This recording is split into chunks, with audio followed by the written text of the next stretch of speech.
अगदी अयोध्या काशीचं मंदिर तोडलं, त्या मंदिरातलं शिवलिंग काढलं आणि मशिदी पुढे टाकलं, जेणेकरून मशिदीत येणारे लोक त्याला तुडवून आतमध्ये जातात. वेरूळचं कैलास मंदिर, त्याची काही कथा आहे का? कारण लाख टन दगड तो सापडतही नाही. करेक्ट. बाहेरनं आलेले आक्रमण जे होते ते इस्लाम धर्माचे होते आणि इस्लाम धर्मात मूर्तीपूजा मान्य नाही.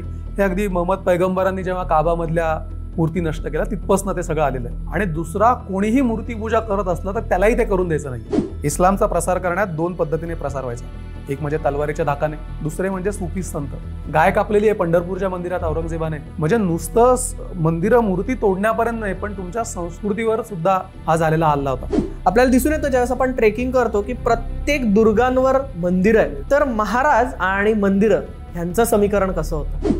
तू म्हटलास की ती मशीद पाडून मंदिर बांधलं. बरेच इतिहासकार असं म्हणतात की शिवाजी महाराजांनी दुसऱ्या प्रार्थना स्थळांना हातही लावला नाही.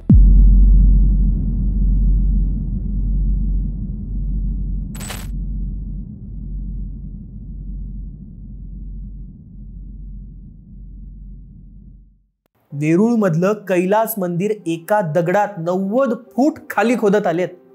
नमस्कार, मी अमोघ वैद्य आणि स्वागत करतो वैचारिक किडाच्या ऐतिहासिक गप्पांमध्ये. हे ऐतिहासिक गप्पा म्हणजे काय? मंडळी, इतिहासाचा अभ्यास करताना एक गोष्ट नेहमी लक्षात येते, ती म्हणजे इतिहास हा विषय खूप मोठा आहे आणि याच इतिहासामधल्या प्रत्येक दगडातला इतिहास, पत्रांमधला, व्यक्तिचित्रांमधला, बखरींमधला असा सगळा इतिहास आपण या ऐतिहासिक गप्पांमधनं जाणून घेणार आहोत. भारतात अनेक मंदिरं आहेत आणि त्यांचा खूप मोठा इतिहास आहे आणि ह्याच इतिहासावर आणि या मंदिर संकल्पनेवर आज आपण बोलणार आहोत. आणि हे बोलण्यासाठी आपल्या बरोबर आहे CA शंतनू परांजपे, जो की मंदिर अभ्यासाचा खूप मोठा अभ्यासक आहे, त्याचबरोबर इतिहास संशोधक आणि इतिहास तज्ञ सुद्धा आहे. शंतनू, तुझं वैचारिक किडामध्ये खूप खूप स्वागत. धन्यवाद.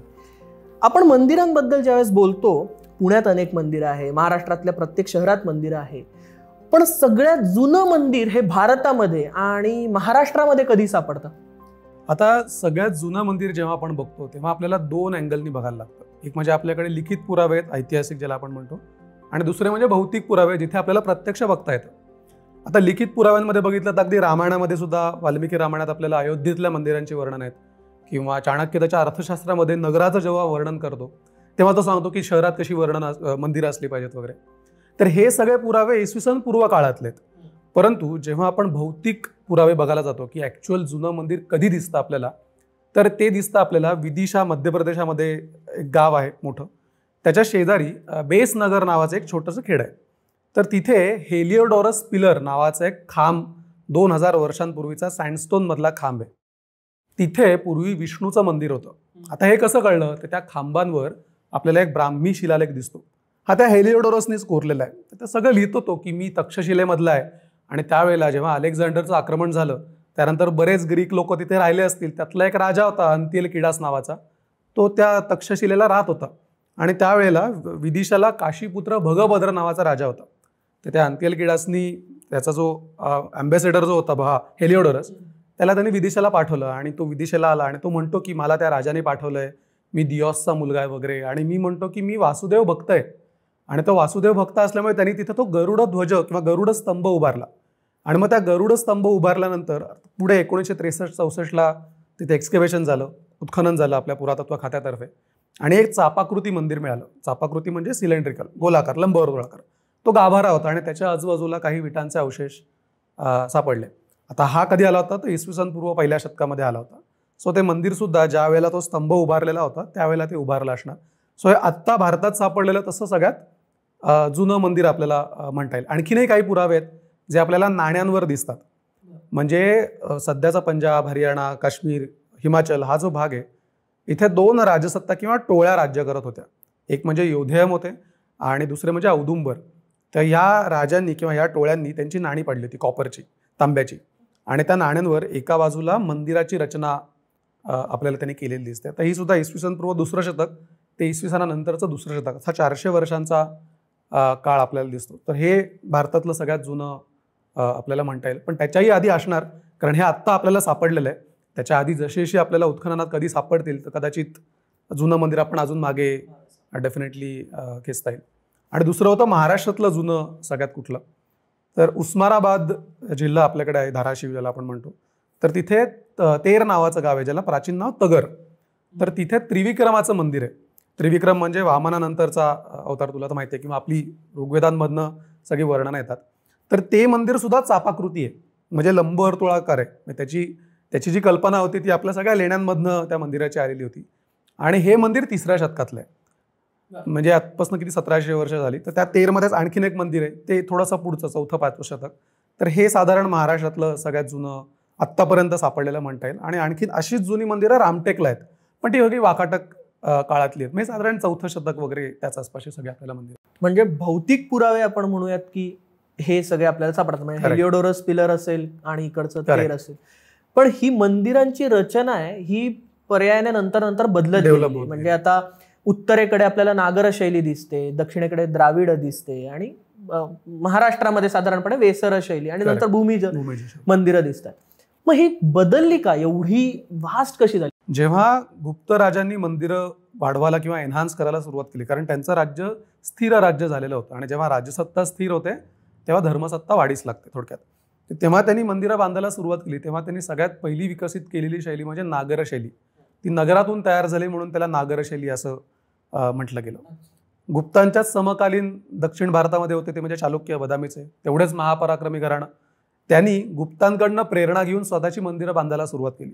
सो बदामी असेल, पटदकल असेल किंवा ऐहोळे असेल, तर मेन म्हणजे ऐहोळेला त्यांची मंदिरांची तू म्हणू शकतोस की फॅक्टरी म्हणा किंवा मंदिरांची शाळा होती थोडक्यात, की एकाच ठिकाणी वेगवेगळ्या शैलीतली मंदिरं तिथल्या कारागिरांना, पण नवीनच होतं सगळ्यांसाठी, कारण सुरुवातीला लेणी खोदत होते.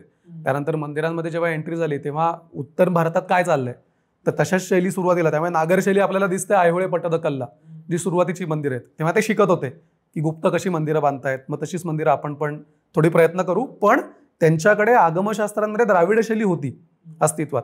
मग उत्तर भारतातली कॉपी नाही करायचे, फक्त उत्तर भारतातल्या मंदिरांचं टेक्निक समजून घ्यायचे की गाभारा म्हणजे काय किंवा शिखर म्हणजे काय, आणि ते सगळं टेक्निक आपल्याला द्राविडी शैलीमध्ये इन्कॉर्पोरेट करायचं. असं करून मग त्यांनी मग चापाकृती मंदिरं किंवा एकावर एक 2 मजली मंदिर बांधा. मग द्राविड शैली हळूहळू डेव्हलप झाली. मग ती बदामी चालुक्यांची शैली पल्लवांनी पुढे नेली, जी कांचीला दिसतं आपल्याला, किंवा महाबलीपुरमची मंदिरं आहेत. हे झालं नागर आणि द्राविड, म्हणजे भारतातल्या या 2 प्रमुख किंवा मोठ्या शैली आपण म्हणू शकतो. तिसरी शैली आहे भूमिज शैली, जी महाराष्ट्रात, जी ऍक्च्युली विकसित झाली माळव्यात, म्हणजे मध्य प्रदेशामध्ये, विदिशा, भोपाळ हा सगळा भाग, पण ती जास्त डेव्हलप झाली महाराष्ट्रामध्ये. ती झाली भूमिजय शैली, ज्याला आपल्याकडे हेमाडपंथी असं नाव पडतं. हे थोडंसं सांग, कारण आपल्याकडे ना त्याचा पंथ असं झालं, हेमाडपंथी असंच बोलायला लागलं. तर ते खरं मंदिर नक्की कुठलं असतं? कारण महाराष्ट्रात कुठलंही मंदिर दिसलं की ते हेमाडपंथी मंदिर असं सांगितलं जातं. आपल्याकडे 2 आहेत, एक म्हणजे सगळ्यात जुन्या लेणी पांडवकालीन किंवा मंदिरं पण पांडवकालीन, आणि दुसरं म्हणजे महाराष्ट्रातलं कुठलंही मंदिर हेमाडपंथी. हेमाद्रीच्या काळामध्ये महाराष्ट्रात असंख्य मंदिरांची निर्मिती झाली, शेकड्याने मंदिरं बांधली गेली. तर ते कुठेतरी त्या हेमाद्रीचं ते हेमाड असं करत तो पंत, आपल्याकडे जनरली प्रधान असलं की पंत म्हणतात, म्हणून तो हेमाद्रीचं ते हेमाड झालं, आणि मग हेमाड पंत. आणि मग आपल्या लोकांना ती आठवण राहते ना की एकानेच बांधली असतील किंवा एकाच्या कारकिर्दीत झाली असतील, तर तेच सगळे मंदिरं त्यांनीच बांधलेत. मग म्हणून मग ती हेमाडपंथी आणि मग ते हेमाडपंथी असं ते होत गेलं. वास्तविक पाहता ती खरी शैली आहे ती भूमिजय शैली आहे. आणि चौथी शैली आपण मगाशी म्हटलं ती वेसर शैली, ज्याला कर्नाटक शैली असं म्हणतात, जी उत्तर कर्नाटकामध्ये जास्त दिसते. आता हे कुठं दिसलं तुला सांगतो की कुपत्तूर नावाचं एक गाव आहे म्हैसूरजवळ. तर या कुपत्तूर गावामध्ये कैतबेश्वराचं एक मंदिर आहे.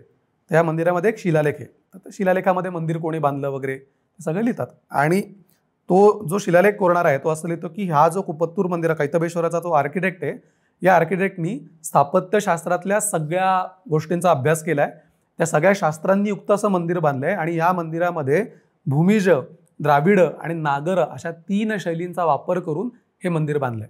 म्हणजे वेसर शैली म्हणजे काय, तर वेसरचा अर्थ संकर, म्हणजे 3 शैली एकत्र करायच्या आणि 4थी नवीन शैली उदयाला आणायची. तर हे कल्याणी चालुक्यांनी सुरू केलं 11व्या-12व्या शतकामध्ये, आणि हे पुढे थोडं एक्सटेंड केलं होयसाळांनी. म्हणजे कर्नाटकातलं काशी विश्वेश्वर जे आहे ते वेसर शैली. आता लकुंडीचं मंदिर आहे, सगळे हंपीला जातात, पण लकुंडी शेजारी अगदी किती 100-1 किलोमीटर असेल इटागी आहे, किंवा तुझं गदग आहे, हवेरी आहे, धारवाडची मंदिरं, अगदी बेळगावची मंदिरं. म्हणजे हा सगळा भाग कोर एरिया होता कल्याणी चालुक्यांचा, त्याला कर्नाटक शैली. आणि मग होयसळ अजून दक्षिणेकडे सरकले, म्हणजे सध्याचा बेंगलूर, हसन किंवा जे बेलूर हळेबीडू आपण जी मंदिरं म्हणतो, ही होयसळांची टेरिटरी होती. मला आश्चर्य वाटतं की एवढं सगळं होतं. तू म्हटलास, मी तुला असाच प्रश्न विचारणार होतो की हे सगळं तू सांगतोय ते ग्रंथातलं प्रॅक्टिकल काही आहे का? महाराष्ट्रात असंच मंदिर आहे किंवा आपण त्याला लेणी मंदिर म्हणतो, म्हणजे ते म्हणजे कैलासचं मंदिर, वेरूळचं कैलास मंदिर, जे 90 फूट खाली खोदत आलेले. त्याची काही कथा आहे का? कारण एवढा लाख टन दगड कुठेतरी बाहेर पडला, तो सापडतही नाहीये, तो बांधला कसा? म्हणून मी म्हटलं ते एन्शंट एलियनचं. तर त्याची काही कथा आहे का? आणि ते कसं वेगळं होतं? कारण बांधली तर जातच होती मंदिर. आता वेरूळचं मंदिर कोणी बांधलं तर राष्ट्रकूट साम्राज्य महाराष्ट्रातलं आणि कर्नाटकातलं खूप मोठं प्रबळ साम्राज्य होतं. तर त्यातला कृष्ण नावाचा एक राजा होता. या कृष्ण राजाच्या कारकिर्दीत ते सगळं मंदिर बांधून पूर्ण झालं. बांधून म्हणल्यापेक्षा कोरून पूर्ण झालं. कारण पूर्वी मंदिरं बांधत होते, म्हणजे राष्ट्रकूट काळात सुद्धा दगडी मंदिरं आहेत एकावर एक बांधलेली, परंतु हे दगडात कोरून काढलेलं मंदिर आहे. आता याच्यामागची कथा अशी आहे की ते वरून खाली खोदत आले. बरोबर, सुरुवातीला लेणी समोरनं आतमध्ये जातात, पण हे मंदिर वरून खाली खोदलंय. तर याला एक कथा आहे, ते दंतकथा आहे. ॲक्च्युअल आता किती 800 वर्ष, 1200 वर्षापूर्वीचं मंदिर आहे, त्यामुळे त्या काळातले आपल्याकडे काही फार पुरावे नाही आहेत. ती कथा अशी आहे की तो दंतीदुर्ग जो राजा आहे, जो राष्ट्रकूटांचा राजा पहिला, तर याची जी राणी होती तिला असं स्वप्न पडलं की मला मंदिराचा कळस पहिल्यांदा बघायचा किंवा शिखर पहिल्यांदा बघायचं आहे. आणि या कथेसाठी म्हणजे तिला असं स्वप्न पडलं, आणि ते स्वप्न खरं करण्यासाठी म्हणून पहिले तिला सांगितलं की तिला दाखवण्यासाठी की पहिले शिखर खोदलं आणि मग बाकीचं मंदिर तिने कंप्लीट केलं. अदरवाईज जर बांधायचं असतं तर शिखर सगळ्यात शेवटी झालं असतं आणि ते तिच्या कारकिर्दीत कदाचित झालं नसतं. त्यामुळे मग तिला ते स्वप्न पडलं, ते स्वप्न पूर्ण करण्यासाठी म्हणून पहिले शिखर खोदला. त्यामुळे तो आधी कळस मग पाया, जे आपल्याकडे वर्णन सगळं आलेलं, पण ते खूप अद्भुत आहे. दुर्दैवाने त्याच्याबद्दल आपल्याला काही पुरावे मिळत नाहीत. त्यातनं जो म्हटलास की खूप दगड निघाला आणि तो दगड दिसत नाही, याच्याबद्दल 1-2 थेरीज आहेत की दगड जेव्हा काढला असेल त्यावेळेला राष्ट्रकूट इतर मंदिरं पण बांधत होते, आणि जिथे मंदिरं बांधलेली आहेत तिथे कुठेही खाण दिसत नाही दगडांची. तर कदाचित हा दगड तिकडे ट्रान्सपोर्ट केला का, की आणायचं आपण खोदतोच होत तर तो तिकडे पाठव, हा एक थेरी आहे. दुसरी थेरी देवगिरीचा किल्ला आहे, तो ज्या पठारावर आहे, तर तिथे बाजूला देवगिरीवरनं आपण जेव्हा वेरूळला जातो तेव्हा तिथे राष्ट्रकूट कालीन एका नगराचे अवशेष मिळाले. तर कदाचित तो बांधताना हे नगर पण डेव्हलप होत असेल, वेरूळ बांधताना, तेव्हा ते नगर बांधताना ते दगड वापरले असावेत, किंवा जो चुरा आला असेल तो टाकला असेल. पण हे खूप आश्चर्य आहे की एवढा दगड आता कुठेच सापडत नाही. त्याची एक कप्टी पण सापडत नाही कुठे दगडाची. 2 लाख टन दगड साधारणपणे असेल. आता हे झालं आय थिंक राष्ट्रकूट म्हणजे 8वं शतक, 10वं शतक, 12वं शतक, म्हणजे यादवकालीन आपण बोललो. आणि यानंतर भारतावर आक्रमण होतं, परकीय आक्रमण होतात. यामध्ये बरेच इतिहासकार बऱ्याच वेगवेगळ्या गोष्टी सांगतात. त्यातली एक धागा असा असतो की ह्या काळामध्ये मंदिर बनवणं जरा कमी झालं. मग या परकीय आक्रमणाचा ह्या मंदिरांवर काही परिणाम झाला? खरंच ती एवढ्या मोठ्या प्रमाणात तुटली आणि खरंच त्यावर बंदी आणली गेली मंदिर बांधण्यावर, हे खरं आहे? नाही, हे ॲब्सोल्युटली खरं आहे. आणि आक्रमण 12व्या शतकात नाही, आक्रमण 11व्या शतकात झालं. गझनीचा महमूद पहिल्यांदा आला भारतावर हल्ला करून. फक्त काय आलं, सुरुवातीचं आक्रमण हे उत्तर भारतापुरतं सीमित होतं. तो पहिल्यांदा आला आणि त्यालाही ते सोमनाथचं सगळं वर्णन ऐकलं. गुजरातची लोक म्हणायची सोमनाथचा शिव असताना आम्हाला भ्यायची काय गरज.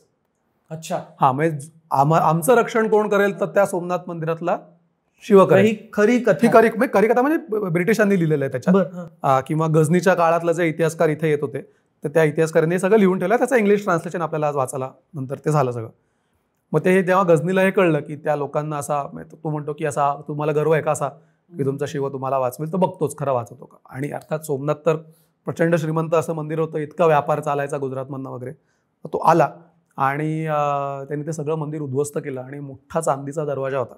आता ही गोष्ट खरी का खोटी हे तपासून बघण्याची गरज आहे, पण ती गोष्ट अशी की तो चांदीचा सगळा मोठा चंदनाचा दरवाजा होता आणि त्याच्यावरती वर्ख केलेला होता सोन्याचा वगैरे. तर तो चंदनाचा दरवाजा त्यांनी काढला आणि तो घेऊन गेला आणि गझनीला त्याची जी कबर आहे त्या कबरीवर तो नंतर बसवला.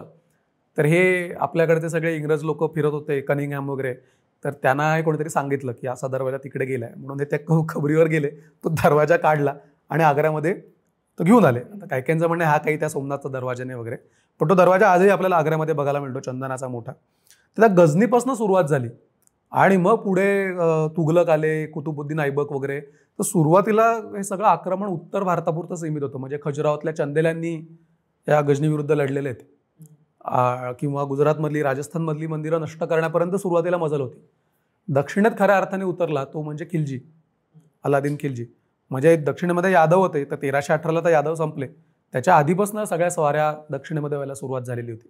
आणि ह्या स्वाऱ्यांमध्ये खरंच मंदिरं नष्ट झाली. याचं सगळ्यात महत्त्वाचं कारण त्यांना मूर्तीपूजा मान्य नव्हती. म्हणजे भारतात हिंदू धर्म होता, बाहेरनं आलेले आक्रमण जे होते ते इस्लाम धर्माचे होते आणि इस्लाम धर्मात मूर्तीपूजा मान्य नाही. हे अगदी मोहम्मद पैगंबरांनी जेव्हा काबामधल्या मूर्ती नष्ट केल्या तिथपासून ते सगळं आलेलं आहे. त्यामुळे ते मूर्तीपूजक नव्हते. मूर्तीपूजा त्यांना अमान्य आहे आणि दुसरा कोणीही मूर्तीपूजा करत असलं तर त्यालाही ते करून द्यायचं नाहीये. म्हणजे एक वेळ मला गोष्ट मान्य नसली तर ठीक आहे तू कर, पण तसंही चालत नाहीये. म्हणजे मी तर नाहीच करणार पण मी तुला करून पण देणार नाही. त्यामुळे मूर्तीपूजाच मान्य नसल्यामुळे भारतात तर सगळीकडे मूर्तीच होत्या. त्यामुळे आल्या आल्या मूर्ती नष्ट करायला सुरुवात झाली. अक्षरशः हातोड्याचे घाव घालून या मूर्ती सगळ्या नष्ट केलेल्या आहेत. आणि हे भारतभर झालं आणि प्रत्येक मुसलमान शासकाने केलं. म्हणजे फक्त आपल्याला औरंगजेबाची खूप सारी उदाहरणं आहेत. अफजल खानाने तुळजाभवानीची मूर्ती तोडली. तर हे फक्त औरंगजेब अफजल खान यांच्यापुरतं मर्यादित नाहीये. काश्मीरमध्ये सिकंदर नावाचा त्यांचा एक सुलतान होता. तुला आठवत असेल काश्मीरमध्ये मार्तंड सूर्य मंदिर आहे बघ, खूप मोठं. बरोबर. हो हो हो. तर या सिकंदराने काश्मीरमधले असंख्य मंदिरं होती ती सगळी तोडून नष्ट केली. अगदी ललितादित्याने गौतम बुद्धांचा मोठा पुतळा उभारलेला होता तोही नष्ट केला. त्यानंतर गुजरातचा सुलतान होता अहमदाबाद, ज्याच्या नावाने ते गाव वसलं, पूर्वीचं नाव कर्णावती. तर ह्या गुजरातच्या सुलतानाने गुजरातमधली मंदिरं तोडली. राणी की वाव असेल, मोढेरा असेल, सिद्धपूर नावाचं एक मंदिर आहे, आपण गेलो होतो सिद्धपूरला, बरोबर. ते मंदिर तोडलंय, त्याच्यावर मशीद बांधली. औरंगजेबाचं तर असंख्य, म्हणजे मुघलांच्या अकबरात तर वर्णनच आहेत. अगदी अयोध्या काशीचं मंदिर तोडलं. नुसतं तोडायचं नाही तर त्या मंदिरातलं शिवलिंग काढलं आणि मशिदी पुढे टाकलं, जेणेकरून येणारे जाणारे लोक, मशिदीत येणारे जाणारे लोक त्याला तुडवून आतमध्ये जातील. गाय कापलेली आहे पंढरपूरच्या मंदिरात औरंगजेबाने. म्हणजे नुसतं मंदिरं मूर्ती तोडण्यापर्यंत नाही, पण तुमच्या संस्कृतीवर सुद्धा हा झालेला हल्ला होता. आणि झालं असं की इतके आक्रमण केल्यानंतर आता विचार कर ना की नुसतं मंदिरं तोडले नाही तर त्या काळात जे स्थपती होते त्यांच्यावर पण हल्ले झाले असणार, जे जे कोणी दुसऱ्या धर्माचं करतायत. कारण औरंगजेबानी अकबरात एक असं उल्लेख आहे की नुसतं मंदिरं तोडायची नाही आहेत, तर हिंदूंच्या धर्म शिक्षणाच्या पाठशाळा सुद्धा उद्ध्वस्त करायच्या आहेत. अनेक मठ उद्ध्वस्त करा असे आदेश आहेत आणि ते आदेश अंमलात आणलेले आहेत. म्हणजे ज्या ज्या ठिकाणी तुमचं शिक्षण देणारा आश्रम होते, संस्था होत्या, सगळ्या उद्ध्वस्त केल्या. आता विचार कर, एखादा स्थपती असेल, त्याच्याकडे बरीच लोक शिकत असतील, बरीच मुलं स्थापत्यशास्त्राचं शिक्षण घेत असतील, त्यांच्या याच्यावर आज जर हल्ले झाले तर त्यांना जर मारलं तर कसं पुढे जाईल. त्यामुळे आपल्याकडची जी हिंदू पद्धत होती मंदिरं बांधण्याची, ही 1318 नंतर संपली महाराष्ट्रापुरती. दक्षिणेत विजयनगर तर होते, पण विजयनगरानंतर कुठे मंदिरं झालेत. आणि मग झालं असं की हिंदू मंदिरं ज्यांना येत होती बांधता, असे फार थोडे लोक राहिले. आणि मग त्याच वेळेला भारतात असंख्य मशिदींची निर्मिती झाली, जिथे आपल्याला मिनार दिसतात, घुमट दिसतात. त्यामुळे इथल्या सगळ्या आर्किटेक्टला नंतर तेच दिसलं किंवा त्यांना लक्षात आलं की अरे हेच स्थापत्यशास्त्र आहे. त्यामुळे मग तू महाराष्ट्रातली मंदिरं बघ, जी शिवाजी महाराजांच्या काळात झाली किंवा जी पेशव्यांच्या काळात बांधली असतील किंवा अहिल्याबाई होळकरांनी जीर्णोद्धार केले असतील, या सगळ्या मंदिरांना घुमट दिसतात, मिनार दिसतात. हे कल्चरल मिक्स आहे. म्हणजे इस्लामी स्थापत्य आणि हिंदू स्थापत्य हे मिक्स झालेलं आहे आणि त्यातनं एक मराठा शैली जी आपण म्हणतो ती उदयाला आली. आता हे पण इस्लामी स्थापत्य आहे का राजपूतान, कारण राजपूतांमध्ये पण घुमट दिसतात, मिनार दिसतात. त्यामुळे त्याला खरंच इस्लामी स्थापत्य म्हणायचं का आपलंच राजपूताना आर्किटेक्चर आपण म्हणायचं, हा डिस्कशनचा मुद्दा आहे. पण हे सगळं झाल्यामुळे मिक्सचर दिसतं. पण त्याच्यातही काही मंदिरं जुन्या पद्धतीप्रमाणे दिसतात. म्हणजे त्र्यंबकेश्वराचं ज्योतिर्लिंगाचं मंदिर, हे मंदिर नानासाहेब पेशव्यांनी बांधलंय. औरंगजेबानी जुन्या ज्योतिर्लिंगाच्या ठिकाणी मशीद बांधली होती, जुनं मंदिर पाडून. सगळे लोक सांगत होते, नानासाहेब पेशव्यांना पत्र आली की आता तरी तुम्ही बांधा मंदिर. तेव्हा नानासाहेब पेशव्याने जाऊन ती मशीद पाडली, त्याच्या जागी मंदिर बांधलं. ते पूर्णतः हिंदू शैलीतलं आहे, कारण ते ज्योतिर्लिंग आहे. किंवा तुला सासवड जवळचं संगमेश्वर माहिती असेल, चांगावटेश्वर, पूर्णतः हिंदू शैलीतली मंदिर आहे. तुला बघ तिथे कुठे मिनार दिसतात का, घुमट दिसतात? कृष्णेश्वर आहे किंवा शिखर शिंगणापूर वगैरे. तर ही सगळी भुलेश्वरच्या मंदिराला समोर बघितलेलं आहे, तसाच नंदी, तसेच खांब आणि उभारले. पण अशी थोडी उदाहरणं आहेत. म्हणजे हा शैलीतला मिक्स झालेला आपल्याला दिसतं महाराष्ट्रात तरी. आत्ता तू हे सगळं सांगतोयस, आपला हा पॉडकास्ट आत्ता पुण्यात चालू आहे आणि पुण्यातला सगळ्यात महत्त्वाचा विषय म्हणजे पुण्येश्वर, नारायणेश्वर आणि केदारेश्वर मंदिर. ह्याचा खरा इतिहास काय? आता मला माहित नाही, तू त्या आत्ता जिथे पुण्येश्वर उभं आहे तिथे धाकटा शेखचा दर्गा आहे, तू त्या दर्ग्यामध्ये गेल्यास का? जाऊन आले. मी पण जाऊन आले. त्याच्याकडे माझे फोटो पण आहेत त्या मंदिराचे. खरा इतिहास असा आहे, यादव काळात 3 मंदिरं होती पुण्यामध्ये. एक म्हणजे केदारेश्वर, दुसरं म्हणजे पुण्येश्वर आणि तिसरं म्हणजे नारायणेश्वर. आता सध्याच्या पुणेकरांना लोकेशन माहित आहेत का नाही माहित नाही, म्हणून लोकेशन सांगतो. सध्याचा जो कसबा गणपती आहे त्याच्या पुढे थोडंसं केदारेश्वराचं जुनं मंदिर होतं. आत थोडंसं आतमध्ये जाऊन आहे, बाहेर एक खांब ठेवलेला आहे जुना. त्यानंतर सध्या धाकटा शेख सल्ला पावळे चौकाच्या इथे जो आपल्याला दिसतो तिथे पुण्येश्वराचं मंदिर होतं. आणि शनिवार वाड्याच्या समोर जो पूल दिसतो जो मनपाकडे जातो तिथे खाली नारायणेश्वराचं मंदिर होतं. त्यामुळे नदीकाठी बांधलेली मंदिर आहेत, मुठा नदीच्या काठावर बांधलेली मंदिर आहेत. सगळी यादवकालीन आहेत. सगळी यादवकालीन आहेत, भूमिजय शैलीतली सगळी मंदिर आहेत आणि मोठी मोठी मंदिरं होती. तुला हजरत निजामुद्दीन अवलिया नाव ऐकलंस? नाही. दिल्लीला रेल्वे स्टेशन आहे त्यांच्या नावाने. हो बरोबर, सुफी संत. छान रेल्वे स्टेशन आहे. करेक्ट. इस्लामचा प्रसार करण्यात 2 पद्धतीने प्रसार व्हायचा. एक म्हणजे तलवारीच्या धाकाने, की सैन्य यायचं आणि तोडून बिडून जायचं. दुसरे म्हणजे सुफी संत. आपल्या लोकांना फार सुफी संतांबद्दल, की हिंदू लोक भोळे लोक आहेत, त्यामुळे कोणी मोराचा पीस मारलं, धूप लावला की आपले लगेच नमस्कार करायला जातात. तर ह्या सुफी संतांमधले सगळ्यात प्रमुख जे होते निजामुद्दीन अवलिया, मोठे संत, मोठे फकीर होते. यांचे 400-500 शिष्य होते आणि त्यांनी या धर्माच्या प्रसारासाठी म्हणून या 400 लोकांना भारतभर पाठवलं. तर त्यामध्ये हिसामुद्दीन नावाचा त्यांचा एक शिष्य त्या परंपरेतला हा पुण्यामध्ये आला. त्याच्याबरोबर अजून 2-4 शिष्य आले आणि हा पुण्यामध्ये येऊन राहायला लागला. तेव्हा ही मंदिरं अस्तित्वात होती. म्हणजे खिलजीचं आक्रमण झाला नंतरचा हा सगळा काळ आहे. आणि नंतर त्याच्यातला तो धाकटा शेख सल्ला जो होता सलाउद्दीन, तर हा पुण्यामध्ये मेला तिथे. आणि त्याच्या शिष्यांनी ते पुण्येश्वराचं मंदिर पाडलं आणि त्याच्या जागी हा दर्गा उभा केला. तर धाकटा शेख सल्ला हा सलाउद्दीन म्हणून आहे आणि हा इसामुद्दीन म्हणून जो आहे हा नारायणेश्वराच्या इथे त्याचा ते नारायणेश्वराचं मंदिर पाडलं आणि तिथे दर्गा करण्यात आला. तर हे सगळं माझ्यामध्ये 14व्या शतकामध्ये कधीतरी झालं असणार. पुढे मराठा कालखंडामध्ये शिवापूरकर देशपांडे शकावली म्हणून आहे. तर या शकावलीमध्ये असा उल्लेख मिळतो की हे जे सगळे आले आणि यांनी ते सगळी मंदिरं भ्रष्ट केली आणि ती सगळी मंदिरं भ्रष्ट करताना इथले जे देव होते हे पुरंदर किल्ल्यावर हलवले. त्यामुळे पुरंदर किल्ल्याच्या पायथ्याशी नारायणपूर गावात नारायणेश्वर मंदिर आहे. पुरंदर किल्ल्यावर जेव्हा चढतो तेव्हा बाले किल्ला चढण्याच्या आधी पुण्येश्वर मंदिर आहे आणि बाले किल्ल्यावर केदारेश्वर मंदिर आहे.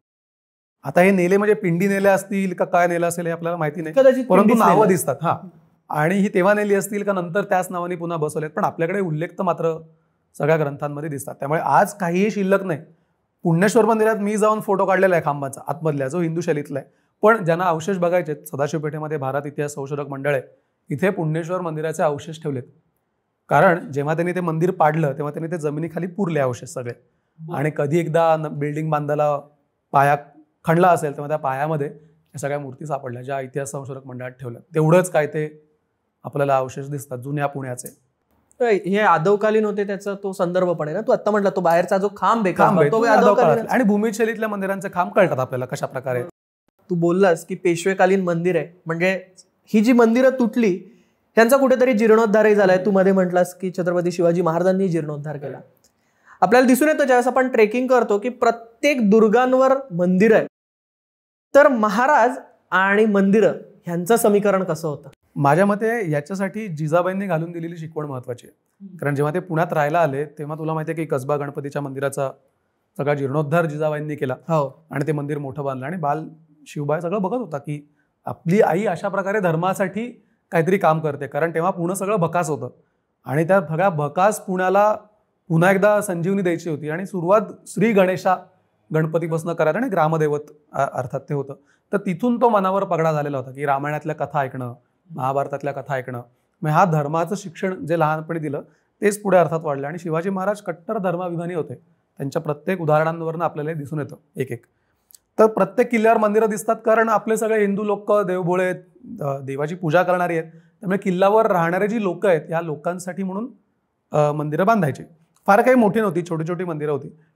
कोंढाणेश्वराचं मंदिर सिंहगडावर दिसतं किंवा जगदीश्वराचं मंदिर रायगडावर आपल्याला बघायला मिळतं. पण ती शैली बघ, शैली थोडी इस्लामी स्थापत्य शैलीला इंडो इस्लामिक म्हणू. याचं कारण राजसत्ता स्थिर नव्हती. राजसत्ता स्थिर कधी झाली? राज्याभिषेक झाल्यानंतर, की आता छत्रपती झालेले आहेत, ऑफिशियल टायटल मिळालेलं आहे. आणि मग दक्षिण दिग्विजयाची जी मोहीम काढली, या सगळ्या मोहिमेत प्रत्येक ठिकाणी जिथे जिथे शिवाजी महाराज थांबले तिथे तिथे काही ना काही त्या सगळ्या जुन्या देवस्थानांना देणग्या वगैरे दिलेल्या आहेत. कारण ते तमिळनाडूमध्ये फिरत होते, तंजावर वगैरे तमिळनाडूमध्ये. तर तिथे चोलांनी बांधलेली सगळी मंदिरं आहेत. तर शिवाजी महाराज पहिले श्रीशैलमला गेले, तिरुपतीला गेले, अरुणाचलेश्वरला गेले, तिथे मशीद बांधलेली होती, ती पाडून मंदिर बांधलं. त्या मंदिराचा गोपूर पुन्हा एकदम ते उद्ध्वस्त केलेलं होतं मंदिर होतं, ते गोपूर पुन्हा बांधलं आणि त्याला वर्षासन लावून दिलं. चिदंबरमला नटराज मंदिरामध्ये गेले. तर ह्या सगळ्या मंदिरांना शिवाजी महाराजांनी भेटी दिल्या दक्षिणेतल्या. आणि शंकराचीच सगळी मंदिरं जास्तीत जास्त आपल्याला दिसतात. तंजावरला बृहदीश्वरला तर मोठा शिलालेख आहे भोसले वंशाची वंशावळ सांगणारा. हो का? हा, म्हणजे नुसतंच. आणि धर्माभिमान नुसता मंदिरांपुरता नाहीये. तर राज्याभिषेक झाल्यानंतर आपण राजे होत, आपण हिंदू राजे होत, हिंदवी स्वराज्य आहे. तर हिंदवी स्वराज्यामध्ये आपल्याला बाकीच्या गोष्टी अलाउडच नाहीयेत. म्हणजे मंदिर हा एक भाग झाला, परंतु आपल्या संस्कृतीवर हल्ला झालेला होता फारसी शब्दांचा. आजही मराठीमध्ये अनेक फारसी शब्द आहेत, बोलता बोलता कळणार पण नाही. दवाखाना वगैरे सगळे फारसी शब्द आहेत. शिवाजी महाराजांनी हट्टाने सगळे फारसी शब्द काढायला राज्य व्यवहार कोश लिहून घेतला. तुझं दुर्ग शब्द म्हटलास ना, हा संस्कृत शब्द आहे. आपण पटकन किल्ला म्हणतो, तर फारसी शब्द आहे किल्ला. तर शिवाजी महाराजांनी हे सगळे किल्ला, बालेकिल्ला या सगळ्या शब्दांना संस्कृत शब्द त्याने उपयोजले, की संस्कृती नुसती मंदिरांपुरती मर्यादित नाही, तर त्या संस्कृतीमध्ये खऱ्या अर्थाने हिंदू संस्कृती जी आपली होती ती खऱ्या अर्थाने शिवाजी महाराजांनी आणली. आणि मग सण आपले सगळे हिंदू पद्धतीने पत्रांमध्ये सुरुवातीला मायने जे असतात त्याच्यामध्ये तारखा दिसतात, ते सुरुवातीला पद्धत होती सगळे इस्लामिक शब्द, इस्लामी महिने वगैरे. ते शिवाजी महाराजांनी पुन्हा एकदा आपले महिने किंवा संवत्सर वगैरे ही सगळी सुरुवात केलेली दिसते आपल्याला. तू म्हटलास की ती मशीद पाडून मंदिर बांधलं. करेक्ट. बरेच इतिहासकार असं म्हणतात की शिवाजी महाराजांनी दुसऱ्या प्रार्थना स्थळांना हातही लावला नाही. मग हे काय गंमत? नाही, हात लावला नाही हे बरोबर आहे, पण हात लावण्याच्या आधी ती आधीची मंदिरं होती. अच्छा अच्छा. डायरेक्ट जाऊन मशीद, कारण हिंदू माणूस सोशिक आहे. आपण स्वतःहून कोणावर हल्ला नाही करत. हल्ला केला तरी धर्म स्थानांना आपण हल्ले नाही करत. जे काही थोडेफार पुरावे दिसतात ते पैशासाठी झालेले आहेत, मंदिरातली संपत्ती चोराला. त्यामुळे शिवाजी महाराजांनी स्वतःहून कुठली मशीद नाही पाडली. जिथे जिथे जुनी मंदिरं होती ती मंदिरं पाडून जिथे मशिदी बांधल्यात त्या परत करून मंदिरं बांधल्यात. सगळ्यात उत्तम उदाहरण सप्तकोटेश्वर गोव्यातलं. पोर्तुगीजांनी पाडून, म्हणजे सगळे मुसलमान शासक, पोर्तुगीज शासक सगळ्यांनी जुनं मंदिर पाडून शिवाजी महाराजांनी परत हट्टाने बांधलं. किती वेळा पडलंय ते मंदिर? आणि हट्टाने बांधण्याचं कारणच हे होतं की दाखवून द्यायचं होतं की आमच्यात पण ताकद आहे, आमची धर्मक्षेत्र पुन्हा एकदा उभी करण्याची. आणि मग ह्याला पुरावा तुला माहिती आहे, तो कवी भूषण आला होता आणि सगळं शिवाजी महाराजांपुढे गुणगान त्यांनी गायलं, राजांचंच गुणगान गायलं. त्याच्यामध्ये तो म्हणतो की काशी की कला जाती, मथुरा मस्जिद होती, शिवाजी न होते तर सुन्नत होती सबकी. म्हणजे शिवाजी महाराज नसते तर सगळ्या या काशी मथुरा, म्हणजे त्याला असं म्हणायचं होतं की सगळं जे काही हिंदू थोडेफार टिकून आहेत हे सगळे शिवाजी महाराजांमुळे टिकून आहेत. आणि शिवाजी महाराज नसते तर सगळ्यांची सुन्नत होती, म्हणजे काही राहिलं नसतं. पण स्वतःहून कधी हल्ला केला नाही. म्हणजे हे इतिहासकार जे सांगतात हे अर्धवट सांगतात. असं सांगायला पाहिजे की स्वतःहून कोणाची तोडली नाहीत, पण जी आमची तोडले ती आम्ही परत बांधणार. ती पण सगळी नाही बांधलेली. जेव्हा जेव्हा लोकांनी रिक्वेस्ट केलेली आहे, म्हणजे इव्हन पेशव्यांनी पण, आता विचार कर, शनिवार वाडाच्या इथेच बाजीराव पेशव्यांनी पुण्येश्वर बांधता आलं असतं की सहज पुन्हा एकदा. पण जेव्हा जेव्हा तिथल्या जनतेने रिक्वेस्ट केलेली आहे की आम्हाला बांधून द्या, तेव्हा तेव्हा ते केलेलं आहे. आणि शिवाजी महाराजांचं स्वप्न होतं सगळं पुण्यस्थळं भारतातली स्वराज्यात आली पाहिजेत, म्हणजे काशी, मथुरा आणि अयोध्या. तिथलं अयोध्या तर झालं मंदिर, आता काशी मथुरा पेंडिंग आहेत अजून. पण आणि हे फक्त शिवाजी महाराजांचं नाही, हे पुढे सगळ्यांनी केलेलं आहे. म्हणजे पेशवे असतील, उत्तरेत असलेले आपले सगळे सरदार असतील, प्रत्येकाला ही तीनही धर्मस्थळं आपल्या राज्यात असली पाहिजे किंवा आपलं पुन्हा तिथे हिंदू साम्राज्य उभं राहिलं पाहिजे. सगळ्यांची भावना अशी होती आणि ती शिवाजी महाराजांपासून आलेली आहे. सभासद बकरीमध्ये उल्लेख याचा. तू आता छत्रपतींबद्दल बोलत होतास आणि मला असं लक्षात आलं की तुळजाभवानीचं मंदिर अफजल खानाने तोडायला सुरुवात केली. मला त्या मंदिरानंतर ते पुन्हा त्यांनी जीर्णोद्धार केला, त्या मंदिराबद्दल सांग ना. कारण तुळजाभवानी ही अखंड महाराष्ट्राची कुलस्वामिनी आहे आणि अत्यंत सुंदर मंदिर आहे ते. प्रत्येक जण त्या मंदिरात दर्शन घ्यायला जातो, पण ते मंदिर निरखून बघत नाही. त्या मंदिराबद्दल थोडं सांग. आता तुळजाभवानी पहिले नावापासून सुरुवात करतो. तर त्याला एक पौराणिक कथा आहे. कर्दम ऋषींची, त्यांची बायको अनुभूती, तर तिला कुठला तरी एक असुर त्रास देत होता, म्हणून तिने भवानीची म्हणजे दुर्गेची आराधना केली आणि ती त्वरित आली. आता आपल्या सगळ्या ग्रंथांमध्ये जे जुने ग्रंथ आहेत त्याच्यामध्ये त्वरिता किंवा तुरता असं त्या देवीचं नाव आहे. तर त्या तुरतावरनं अपभ्रंश होऊन ते तुळजा झालं असणार. हा पौराणिक संदर्भ त्याचा. मंदिराचा सगळ्यात जुना संदर्भ माझ्या मते 1380 मधल्या एका शिलालेखामध्ये आहे की एक त्या आजूबाजूला राहणारा एक माणूस होता, तो त्या तुळजाभवानीच्या यात्रेला गेला. म्हणजे 14व्या शतकामध्ये यात्रा होती. त्याच्या आधीचं कधीतरीचं जुनं मंदिर होतं. आत्ताचं मंदिर पेशवे काळातलं आहे, म्हणजे बऱ्यापैकी नंतर चेंजेस सगळे झालेले आहेत. जुनं मंदिर कधीतरी यादव काळात बांधलं गेलं असणार भवानी देवीचं आणि पुढे ती यात्रा बित्रा तेव्हा भरत असेल. शिवाजी महाराजांनी, भवानी म्हणजे दुर्गाच अर्थात, त्यामुळे शिवाजी महाराजांची ती कुलदेवी होता किंवा कुलस्वामिनी होती असं आपण म्हणू शकतो. आणि जेव्हा अफजल खानाचं आक्रमण झालं तेव्हा त्यांनी ती मूर्ती तोडली, ती मूर्ती भंग केली मूर्ती. आत्ताची सध्याची मूर्ती थोडी नंतरच्या काळातली आहे पुढे, मग ती अफजल खानाने तोडल्यानंतरची मूर्ती आत्ता ठेवलेली आहे. पण मग हे पठारावर आहे तुळजाभवानीचं स्थान, त्यामुळे सातत्याने त्या मंदिराला त्रास होऊ शकतो. म्हणून शिवाजी महाराजांनी जे मंदिर बांधलं ते प्रतापगडावर बांधलं आणि त्याच्यासाठी नेपाळमधनं गंडकी नदीमधनं ती शिळा आणली आणि त्यातनं ती मूर्तीची स्थापना केली. परंतु शिवाजी महाराजांना दृष्टांत दिलेला होता एक अफजल खानाच्या जाण्याच्या आधी की तुझ्या पाठीशी मी आहे. आणि मग अर्थात एवढा मोठा दृष्टांत मिळत असेल तर सगळेजण आराधना करणारच आहेत भवानी देवीची. त्यामुळे तो असा त्या मंदिराचा थोडक्यात इतिहास आहे. आणि पुढे अनेक आपल्या सगळ्या सरदारांनी त्या मंदिराला दान दिलं आहे, कोणी दीपमाळा भेट दिल्या आहेत, कोणी त्याच्यावर दागिने भेट दिलेले आहेत. म्हणजे पेशवे असतील, सगळे सरदार असतील मराठा साम्राज्यातले, कारण सगळ्यांचीच कुलदेवी होती. त्यामुळे प्रत्येक जण येऊन काही ना काही त्याला देतात. त्यामुळे आत्ता बरंचसं बांधकाम आहे सगळं पेशवे काळात झालेलं आहे. औरंगजेबाने मंदिर पाडलं नाही, पण मूर्तीवर घाव घातलेले आहेत एवढं मात्र आपल्याला पुरावे दिसतात. आणि तसंच मंदिर मग कोल्हापूरचं पण आहे. करेक्ट. कोल्हापूरच्या मंदिरामध्ये किरणोत्सव होतो. तर हा किरणोत्सव ठरवून मग मंदिर बांधलंय का ते मग ऑटोमॅटिक का? म्हणजे हे शास्त्रामध्ये आहे का की तुम्हाला जर हे करायचं असेल तर तुम्ही या पद्धतीने मंदिर बांधलं पाहिजे? करेक्ट. ह्याचं ऑटोमॅटिक वगैरे काही होत नाही. ऑटोमॅटिक झाला असता तर बरोबर मूर्तीवर आला नसता, तो इकडे तिकडे झाला असता. तर हे सगळं सिंपल मॅथमॅटिक्स आहे. म्हणजे मी सिंपल म्हणतोय पण ऍक्च्युअली कॅल्क्युलेशन्स अवघड आहेत. पण आपल्या लोकांना गणित खूप चांगलं जमत होतं. त्यामुळे पूर्वीच्या काळात अशी अनेक मंदिर आहेत ज्याच्यामध्ये किरणोत्सव सारखे आपल्याला गोष्टी बघायला मिळतात. इतकंच काय लेणींमध्ये पण दिसतात. अच्छा, म्हणजे बेडसे लेणी आहे, त्याच्यामध्ये पण बरोबर सूर्य येतो आणि त्या स्तूपावरती बरोबर तो उजळून टाकतो स्तूप. त्यामुळे हे काही एक एक्झाम्पल नाही, आपल्याकडे असे एक्झाम्पल्स बघायला मिळतात. त्याच्यासाठी मॅथमॅटिकल कॅल्क्युलेशन आहे. म्हणजे याला काही धर्माचं असं हे नाहीये, आर्किटेक्चरल तुम्ही म्हणू शकता की एक मार्वल त्यांनी तयार केलेलं आहे. आणि ते अंबाबाई दिसतं अगदी पायापासून सुरुवात होते आणि ते वरपासनं जातं. म्हणजे एवढं पिन पॉईंट ॲक्युरसी दिसते. तशीच ॲक्युरसी हम्पीतल्या मंदिरात बघ, पिनहोल कॅमेराची. हे सगळं मॅथमॅटिकल कॅल्क्युलेशननी हे लोक करायचे आणि खूप गणित चांगलं होतं. पण ते मंदिर पण बघण्यासारखं आहे. बरेच जण मंदिर बघत नाहीत. जनरली दर्शन घेऊन बाहेर पडायचं किंवा मुखदर्शन घ्यायचं. पण जुनं मंदिर पण शिलाहारकालीन आहे, यादवांच्याही आधीचं आहे. त्याला पण भूमिज पद्धतीचं शिखर होतं. आत्ताचं शिखर नंतर भोसल्यांनी दिलेलं आहे. पण मंदिर जुनं आहे. मंदिर 900 वर्ष शिलाहारांची राजधानी होती कोल्हापूर, तर त्यावेळेला ते सगळं मंदिर बांधलेलं आपल्याला दिसतं. तसंच नाशिकचं काळाराम मंदिर पण आहे. करेक्ट. त्याची आता काळाराम मंदिर पेशवेकालीन आहे. म्हणजे गोपिकाबाई माधवरावांची आई, तर ह्या जेव्हा नाशिकला राहायला गेल्या म्हणजे भांडणच झाली ना, कारण रस्त्यांनी मदत केली पुणे जाळाला आणि रास्ते म्हणजे प्रत्यक्ष गोपिकाबाईंचा भाऊ. तर माधवरावांनी शिक्षा दिली. तर गोपिकाबाई म्हणाल्या की सख्या मामाला अशी कोण शिक्षा देते का? तर मग माधवराव पण गोपिकाबाईंचाच मुलगा शेवटी, त्यामुळे आई जेवढी करारी तेवढाच मुलगा पण करारी. तेव्हा हे म्हटले मी शिक्षा काही मागे घेणार नाही, गुन्हा झालेला आहे. तर त्या म्हणाल्या तू शिक्षा मागे घेत नसलास तर मी शनिवारवाड्यात राहणार नाही. म्हटलं तुला कुठे राहायचं तिथे तू राहा, मी व्यवस्था करून देतो तुझी सगळी. तर नाशिकला राहायला गेला गंगातीरी. तिथे वाडा बिडा छान बांधून दिला. तर तिथे राहत असताना एक सरदार होते नाशिकमधले, ओढेकर त्यांचं काहीतरी नाव आहे.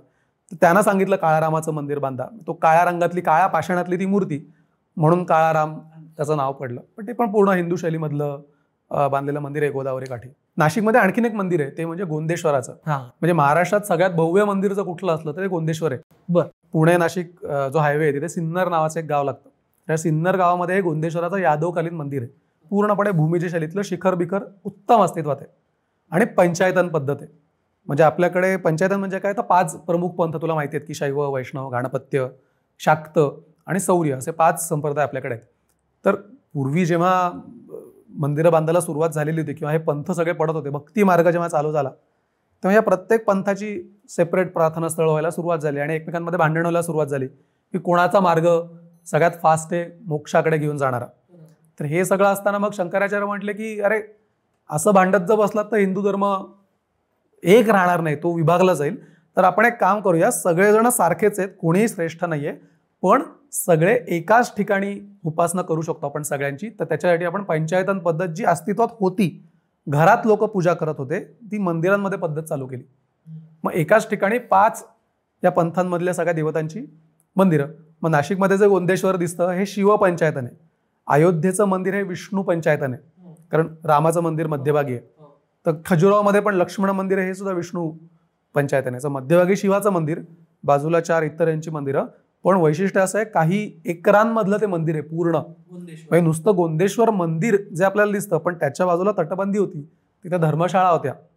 इतकं मोठं भव्य मंदिर ते होतं आणि एका मोठ्या प्लॅटफॉर्मवर ते छान मंदिर उभारलेलं आहे. त्याचा एरियल व्ह्यू खूप छान दिसतो मंदिराचा. थोडं कॉन्ट्रोवर्शियल प्रश्नाकडे जातो. परत आपल्याला इतिहासामध्ये अशा गोष्टी दिसतात की हिंदू मंदिरं होती, जसं लेण्यांबद्दल म्हटलं जातं की हिंदू लेणी आहे, जैन लेणी आहे आणि बौद्ध लेणी आहे. तर असं म्हटलं जातं की काही बौद्ध मंदिरं होती, ती पाडून हिंदू मंदिरं तयार केली गेली. ह्यात किती तथ्य आहे? तसं तथ्य ऐतिहासिक पुराव्यांमध्ये दिसत नाही कुठे की मुद्दामून हिंदू लोकांनी बौद्ध लेण्यांवर आक्रमण केलं आणि ते पाडून आपलं स्वतःचं मंदिर वगैरे बांधलं, असं कुठे दिसत नाही. या उलट पुरावे आहेत. तालिबानांनी बामियानाच्या बुद्धमूर्ती तोडल्या. त्याचं आत्ता म्हणजे आत्ताचं उदाहरण आहे. 32 म्हणजे ते पण जुनं नाही, तर ते आपल्याकडे जुने फोटो पण आहेत त्याचे. बरोबर. पण अशी उदाहरणं दिसत नाहीत की हिंदू लोकांनी आक्रमण करून पाडलेत. काही काही ठिकाणी आता काय झालं, लेण्या कधी आल्या? 2000 वर्षांपूर्वी. भारतातनं बौद्ध धर्म गेला कधी बाहेर? 8व्या शतकामध्ये. कारण सुरुवातीला गौतम बुद्धांनी घालून दिलेला धर्म मग सम्राट अशोकांनी तो प्रोपोगेट केला, तो वाढवला आणि आपल्याच हिंदू राजांनी त्याला प्रोत्साहन दिलं की तुम्ही लेणी बांधा, तुमच्या धर्माचं जो काही प्रसार करायचा तो तुम्ही करू शकता, कारण आपला धर्म सोशिक आहे, सगळ्यांना सामावून घेणार आहे. खऱ्या अर्थाने सेक्युलर धर्म आपला आहे. दशावतारात पण आहेच ना, बौद्धाचा समावेश करून घेतला. तर ही लेणी त्यांनी धर्मप्रसारासाठी बांधली, व्यापारासाठी म्हणून आश्रय घेण्यासाठी बांधली. पण पुढे पुढे 7व्या-8व्या शतकानंतर जेव्हा सगळ्या हिंदू राजांनी हिंदू मंदिरं बांधायला प्रोत्साहन द्यायला सुरुवात केली, त्यामुळे साहजिकच बौद्ध लेण्यांना काही पैसे मिळाले नाहीत. तर पैसे मिळाले नाहीत म्हटल्यावर बांधणार कशी नवीन मंदिरं? आणि तितक्याच मग आक्रमण झाली आपल्याकडे. तुला नालंदा आठवत असेल, विक्रमशिला. कोणी बख्तियार खिल्जीचं त्या स्टेशनला नाव दिलेलं आहे. तर यांनी सगळे ते विक्रमशिला उद्ध्वस्त केली आणि सगळे जे बौद्ध लोक होते सगळे तिबेटला पळाले. त्यामुळे साहजिकच या सगळ्या लेणी ओस पडल्या. कुठेही यांचा आजही अनेक लेण्यांमध्ये लोक जात नाहीत, कारण मूर्तीपूजा मान्यच नाहीये, ती महायान पंथांमध्ये आली. त्यामुळे अशी काही थोडी उदाहरणं आहेत अगदी बोटावर मोजण्यासारखी, जिथे ज्या लेण्यांमध्ये कोणाचं वावरच नाहीये तिथे जाऊन, पण ती लेणी पाडलेली नाहीयेत, तिथे शिवलिंग बसवलेलं आहे नुसतं आणि सेपरेट पूजा चालते. म्हणजे मागे स्तूप अस्तित्वात आहे, पण जस्ट बिकॉज त्या लेणीमध्ये कोणाचा वावरच नाहीये त्यामुळे तिथे गेलेली हार्डली बोटावर मोडण्या एवढी उदाहरणं आहेत. 2 ते 3 उदाहरणं असतील. त्याच्या व्यतिरिक्त म्हणजे त्याला मी असं म्हणणार नाही की हा हिंदू लोकांनी बौद्ध धर्मावर केलेला हल्ला आहे वगैरे. म्हणजे हे पूर्ण चुकीचं आहे, कारण 1000 एक्झाम्पल असते तर मी मान्य केलं असतं. भारतामध्ये 2-4 उदाहरणं अशी आहेत तर त्या उदाहरणांना काही अर्थ नाही. म्हणजे आता आपण मंदिरांचा सगळा इतिहास बघितला, ठराविक मंदिरं पण बघितली. आता आपण अगदी बोटावर मोजण्या इतकीच मंदिरं बघितलेली आहे ह्या पॉडकास्टमध्ये. पण प्रत्येक मंदिरामध्ये जर माणूस गेला, सोपे डोळे बंद करून जातो, नमस्कार करतो, बाहेर येतो, अशा कुठल्या गोष्टी आहे की मंदिरामध्ये बघितल्याच पाहिजे?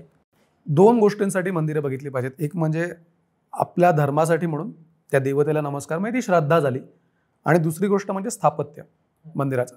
आता याच्यामध्ये हे जे पॉडकास्ट बघत असतील याच्यामध्ये अनेक जण वेगवेगळ्या फील्डमधले असतील, की कोणी चित्रकार असेल, कोणी मूर्तिकार असेल, कोणी स्थपती असेल, मे बी कोणी कॉमर्स फील्डमधला असेल. तर प्रत्येक माणूस त्याच्या अँगलने मंदिर बघू शकतो. म्हणजे कोणार्कचं उदाहरण देतो. कोणार्क का? कारण आपल्याकडे एकमेव मंदिर आहे ज्याची मॅन्युस्क्रिप्ट सापडली. तू त्या मॅन्युस्क्रिप्टचा आधार बाकी मंदिरांना लावू शकतोस, की साधारण अशाच प्रकारे मंदिर बांधत असतील. तर त्या मॅन्युस्क्रिप्टमधनं किंवा ते मंदिर बघताना काय काय दिसतं? तर मूर्तिकला दिसते. मूर्तिकलेत सुद्धा वेगवेगळे दगड वापरलेत. म्हणजे एखादी मूर्ती कोरायला वेगळा दगड, क्लोराईट वापरलाय. महाराष्ट्रात पण असं दिसतं की बेसॉल्टमध्ये मंदिरं आहेत, मग पुढे सँडस्टोनमध्ये मंदिरं दिसतात. तर वापरले जाणारे मटेरियल्स हा एक अभ्यासाचा विषय. तो तुम्ही मंदिरात गेल्यावर बघू शकता की कुठला दगड आहे, किंवा दगड एकमेकांमध्ये जोडताना. आज विचार कर, आज आपल्याकडे विटांच्या बिल्डिंग्स किती लवकर पडतात आणि ही 1000 वर्षांपूर्वीची मंदिरं 2 दगडांमध्ये भेग सुद्धा दिसत नाही. हे नुसतं मेल फिमेल जॉईंट नाहीये. तर आपल्याकडे कसं ते सिमेंटिंग मटेरियल कसं तयार करायचं याचे आपल्याकडे वर्णन आहे. तर मग ह्या सगळ्या गोष्टी हा एक त्यातला अभ्यासाचा भाग झाला. दुसरा अभ्यासाचा जो फक्त मूर्तिकला शिकण्यासाठी जातोय, तर याने मूर्ती तर बघितल्याच पाहिजेत. दुसरं म्हणजे पुराणातल्या गोष्टी दिसतात, रामायण महाभारत अक्षरशः जशा तशा कथा दिसतात कोरलेल्या. तर हे नुसत्या कथा बघताना, म्हणजे कथा हा एक भाग वेगळा, पण त्याच्यामध्ये आपल्याला दागिने बघता येतात मूर्तींवरचे. म्हणजे बेलूरचं उदाहरण मी जर घेतलं तर बेलूरच्या सुंदरी तुला माहिती आहेत, अप्सरा. बेलूर अप्सरा त्यांना आपल्याकडे म्हणतो की प्रत्येक अप्सरेवर दगड एखाद्या दोऱ्याप्रमाणे वळवावा अशा प्रकारे त्यातनं जाळी दगडाची केलेली आहे. आणि त्यातनं येणारे दागिने किंवा त्या काळातली फॅशन, खजुरावला एका सुरसुंदरीच्या गळ्यामध्ये पर्स आहे, आत्ता शबनम घेतात ना गळ्यामध्ये, एक्झॅक्टली तशाच प्रकारची आहे, किंवा पायामध्ये हिल्स आहेत. तर ह्या सगळ्या गोष्टी झाल्या. तिथल्या काही सुरसुंदरी बॉलशी खेळतात किंवा काजळ बिजळ लावतात ना, मेकअप हा एक भाग झाला. म्हणजे सौंदर्य किंवा शृंगार आपण ज्याला म्हणतो त्यांनी शृंगार रस अभ्यासू शकतात, काही जण दागिने अभ्यासू शकतात, वेशभूषा अभ्यासू शकतात. म्हणजे खजुराहोतल्याच एका सुरसुंदरीवरचं जे तिच्या अंगावरचं जे कापड आहे ते कापड मलमलचं आहे. तुला आठवत असेल पुण्यामध्ये एका अंगठीच्या ह्याच्यातनं जाणारं मलमल आपल्याकडे येतो, तशा प्रकारचं कापड त्यांनी मूर्तीवर दाखवलंय. पारदर्शक कापड मूर्तीवर कसं दाखवता येईल, बापरे. तर तसं ते दाखवलंय. म्हणजे किती डीप मध्ये जाऊन तो अभ्यास बघू शकतोस. तर हे प्रत्येकाच्यावर अवलंबून आहे की कोण कशा प्रकारे अभ्यास करतो. एखादा मे बी प्रोजेक्ट मॅनेजमेंटचा माणूस असेल, तो कोणार्क मंदिर अभ्यासेल की इतकं भारतातलं सगळ्यात उंच मंदिर 12 वर्षात कसं काय बांधून होऊ शकतं. मग त्यावेळची प्रोजेक्ट मॅनेजमेंट काय होती, लॉजिस्टिक कसं होतं, किंवा आपण ज्याला आपण मॅनपॉवर युटिलायझेशन म्हणतो सध्याच्या काळात, ते कसं केलं जायचं ते पण शिकण्यासारखं आहे. कारण आत्ताच्या काळात कोणापेक्षाही छोटे प्रोजेक्ट करायला किती वर्ष लागतात तुला माहिती आहे, आणि ते कधीच कम्प्लीट होत नाहीत. आणि कम्प्लीट झाल्या तरी 2 वर्षात ते रिपेअरिंगला येतात. जे मंदिर आजही शिल्लक आहे, तर 700 लोकांनी डेडिकेशननी एकाच वेळेला, बरं 700 लोकांचं चुकलंही नाही कुठे. आज आपण दोघांनी मिळून काहीतरी काम करायचं ठरवलं होतं, दोघांमधलं काम लोकांना कळेल फरक, की मी केलेलं काम कुठलं, तू केलेलं काम कुठलं, आणि ते सगळे आयडेंटिफाय करता येईल. तर तिथे कळत नाही की 700 लोकांनी मूर्ती कोरल्यात, त्याच्यामध्ये कुठल्याही मूर्तीमध्ये डिफरन्स दिसत नाही. किंवा मग एखादा आर्किटेक्ट असेल, तो आर्किटेक्ट बघताना म्हणेल की, किंवा वास्तुशास्त्र त्या दृष्टीने आपली सगळी मंदिरं, वास्तुपुरुष मंडल वगैरे ते करून सगळी मंदिरं बांधलीत. मग एखादा वास्तुपुरुष किंवा वास्तुशास्त्राचा अभ्यास करणारा त्या हेतूने अभ्यास करेल की कुठल्या दिशेला दरवाजा ठेवला आहे, कुठल्या दिशेला काय ठेवलं आहे, किंवा एखादा मेजरमेंट अभ्यासेल त्याची, किंवा आर्किटेक्चरवाला की किती उंच जर शिखर जायचं असेल तर किती पाया मोठा केला पाहिजे, किंवा मानसार वगैरे ग्रंथांचं अध्ययन करून हे सगळं झालं. खूप टेक्निकल विषयांमध्ये जायचं असेल तर, सामान्य माणसाला जायचं असेल तर मस्त दर्शन घ्यायचं. दुसऱ्या गोष्टी, खांबांवर आणि मंदिराच्या बाह्य भागावर ज्या आपल्याला मूर्ती दिसतात, पुराण कथा अनेक ओळख, पंचतंत्रातल्या मूर्ती दिसतात. पटदक्कलला माहिती असेल आपल्याला, ती पाचर, तो माकड आणि पाचराची गोष्ट आहे, किंवा मग मुंगसाची गोष्ट आहे, किंवा मगर आणि जांभूळ त्याची गोष्ट आहे. या गोष्टी लगेच आयडेंटिफाय आपल्याला करता येतात. रामायण महाभारत, बेलूरवर तर चक्रव्यूह कोरलंय, किंवा तुला ती गोष्ट आठवत असेल की दुःशासनाची छाती फाडून तिच्या रक्तानी, अर्थात ते पुढे नाटकातलं आहे पण त्या मंदिरावर दिसतं की त्याला मारलंय आणि त्याच्या रक्ताची चिळकांडी त्या उडाली आहे द्रौपदीच्या केसांवर. सो मग ह्या गोष्टी लगेच आयडेंटिफाय होतात. किंवा सुग्रीव आणि वालीचं युद्ध, त्याच्यामध्ये ती एका रेषेत झाडं लावलेली असतात, तो बाण मारून प्रूव्ह करतो की मी आहे श्रेष्ठ धनुर्धर. तर अशा गोष्टी लगेच आयडेंटिफाय होतात. किंवा सगळ्या देवतांच्या मूर्ती ज्या आपल्याला माहिती आहेत कशा ओळखायच्या, की त्रिशूळ घेतला की तो शिव झाला, शंख चक्र गदा पद्म विष्णू झाला, गणपती सगळ्यांना येतो ओळखता, दुर्गा सगळ्यांना ओळखता येते, नाग गरुड दिसतात. तर या सगळ्या गोष्टी आपल्याला मंदिराच्या बाह्य भागांवर दिसतात. मंदिराच्या आतमध्ये वितान नावाची गोष्ट बघण्यासारखी आहे. वितान म्हणजे सिलिंग.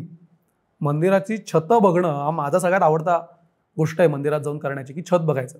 की भारतातल्या सगळ्या मंदिरांची छतं इतक्या सुंदर पद्धतीने कोरलेत की हे जाऊन आवर्जून सगळ्या बघण्यासारख्या या गोष्टी आहेत. म्हणजे एक मंदिर बघायचं तर 5-5, 6-6 तास खऱ्या अर्थाने गेले पाहिजेत. पण ह्या ठळक गोष्टी आहेत ज्या जाऊन पटकन बघतात. किंवा सुरसुंदरी, हातामध्ये आरसा घेतलेली दर्पणिका, ज्या पटकन ओळखता येतात. ह्या गोष्टी बघू शकतो आपण मंदिरात गेल्यावर.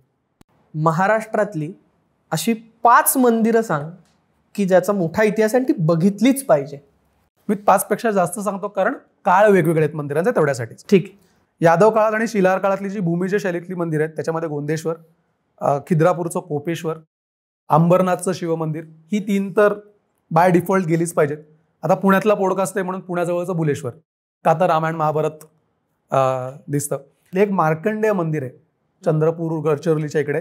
तर ते, कारण आता जीर्णोद्धार वगैरे पण झाला, ASI भरपूर काम त्या मंदिरावर केलंय, तर ते मंदिर बघण्यासारखं आहे. ही झाली साधारण यादव काळातली वगैरे. त्याच्या थोडासा आधी राष्ट्रकूट काळातलं तर वेरूळ, हे म्हणजे ते काय सांगायची पण गरज नाही की ते बघितलं पाहिजे. त्याच्याही आधी थोडासा आलाच तर वाकाटक. वाकाटक काळातलं तगरचं मंदिर आहे, किंवा रामटेक मधली मंदिर आहेत, कारण वेगळा काळ आहे म्हणून, तर ती आवर्जून बघितली पाहिजे. पेशवे काळातली तर खूप मंदिरं आपल्याला दिसतात. संगमेश्वर आहे, चांगावटेश्वर आपल्याला दिसतात. कोकणातली मंदिरं बघण्यासारखी, जिथे लाकडी सभा मंडप आहेत, सगळी जुनी मंदिरं, गुहागरचं असेल किंवा आसूदचं मंदिर आहे, कारण या मूर्ती शिलारकालीन आहेत, विष्णूच्या मूर्ती, पण आत्ता मंदिरं पेशवेकालीन आहेत. त्यामुळे कुठल्या काळातली मंदिरं बघतोय याच्यानुसार ती सगळी उदाहरणं बदलणार. पण मी जी काय आत्ता अड्डा नावं घेतली ही तर हमखास जाऊन बघितली पाहिजे. आणि जे पुणेकर आहेत त्यांनी आधी पर्वतीला जाऊन बघितलं पाहिजे, किंवा केदारेश्वराचं नवीन मंदिर पेशवे काळात बांधलं तर ते बघू शकतात. तर ही पुण्यातच किती मंदिर आहेत तुलाही माहिती आहे. तुळशीबागातलं राम मंदिर, म्हणजे यादीच आपल्याकडे 50-100 मंदिरांची यादीच आहे. प्रत्येक शहरातल्या मंदिरांची, प्रत्येक पेठातल्या मंदिरांची यादी आहे. थँक्यू सो मच शंतनू की तू आज इथं आलास आणि मंदिर फक्त एका मंदिराविषयी नाही तर संपूर्ण ह्या भारताच्या आणि महाराष्ट्राच्या इतिहासामधलं मंदिराचं स्थान काय आहे हे आम्हाला सांगितलं. कारण असं लक्षात आलं की मंदिराला एकट्याचा इतिहास नसतो तर संपूर्ण संस्कृतीचा इतिहास. करेक्ट. संस्कृतीचा इतिहास असतो आणि तो इतिहास ज्यावेळेस आपण जाणून घेतो त्यावेळेस त्याच्यामध्ये आपलाही इतिहास कळतो. मंडळी, एखादं मंदिर ज्यावेळेस आपण बघायला जातोय त्यावेळेस हे सगळे घटक ज्यावेळेस आपण बघणार आहोत त्यावेळेस आपल्याला खरं मंदिर समजणार आहे, खरा इतिहास समजणार आहे. असेच अनेक विषय आम्ही तुमच्यासमोर घेऊन येणार आहोत पुढच्या भागामध्ये. तोपर्यंत वैचारिक किड्याला सबस्क्राईब करा, हा व्हिडिओ शेअर करा, लाईक करा. तुमचे काही प्रश्न असतील किंवा तुमचे काही अनुभव असतील तर ते कमेंट बॉक्समध्ये शेअर करा. भेटूयात पुढच्या भागामध्ये. नमस्कार.